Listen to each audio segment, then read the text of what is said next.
जालन्यातील railway उड्डाणपुलावर मृत्यूचे खड्डे, प्रशासन झोपेत, अपघात झाल्यास जबाबदार कोण?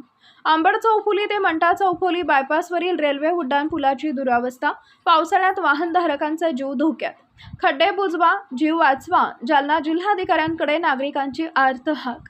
आज दिनांक 15 रोजी सोमवारी दुपारी 3 वाजता मिळालेल्या माहितीनुसार जालना शहरातील अंबड चौफुली ते मंठा चौफुली बायपास रोडवरील रेल्वे उड्डाणपूल सध्या अक्षरशः मृत्यूचा सापळा बनलाय।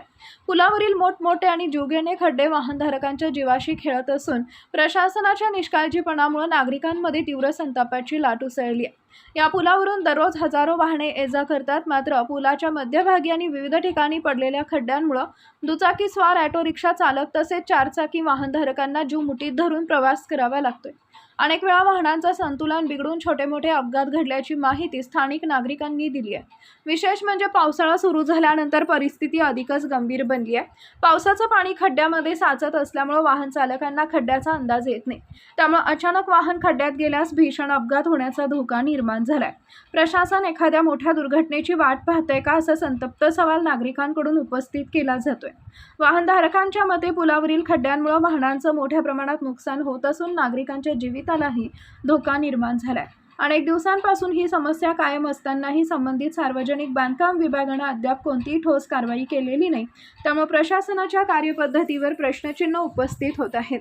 नागरिकांनी जिल्हाधिकारी, सार्वजनिक बांधकाम विभाग तसेच संबंधित प्रशासनाने तात्काळ या गंभीर समस्येची दखल घेऊन पुलावरील सर्व खड्डे युद्धपातळीवर बुजवावेत, अशी जोरदार मागणी केली आहे। अपघात झाल्यास जबाबदार कोण? नागरिकांचा स्पष्ट इशारा आहे की या जीवघेण्या खड्ड्यांमुळे एखाद्या निष्पाप व्यक्तीचा जीव गेला तर त्याची संपूर्ण जबाबदारी संबंधित प्रशासन आणि सार्वजनिक बांधकाम विभागावर राहील। त्यामुळे जिल्हाधिकाऱ्यांनी स्वतः हस्तक्षेप करून तातडीने दुरुस्तीचे आदेश द्यावेत, अशी मागणी जोर धरती आहे। एक मिनिट, ते खड्ड्यामुळे काय झालं तुम्हाला? त्रास काय झाला? हा, पूर्ण चाक त्रास काय झाला होता? ते पूर्ण चाक फसलं त्या खड्ड्यात। माझा गड्डा किती आहे? ते मोठा किती आहे? ऍक्सिडेंट होऊ शकतो त्याच्यापासून? 1 फुटापर्यंत आहे। 1 फुटापर्यंत आहे। त्याच्यापासून काही धोका त्यांना, गाडीवाल्यांना ऍक्सिडेंट होण्याची शक्यता आहे का? त्याला काय करावं लागेल? घ्यावं लागेल सर। तुमची काय इच्छा आहे? काय म्हणले? तुमची इच्छा काय आहे? ते बुजवायचं आहे का काय करायचं? बुजवायला पाहिजे ते। हा, बुजवलं पाहिजे ना? हो, ठीक आहे, ठीक आहे। आता काय झालं होतं तुमच्या सोबत? रिक्षा बंद पडला सर। बंद पडला? जीवितहानी काही झाली का? नाही ना? ठीक आहे, चालेल।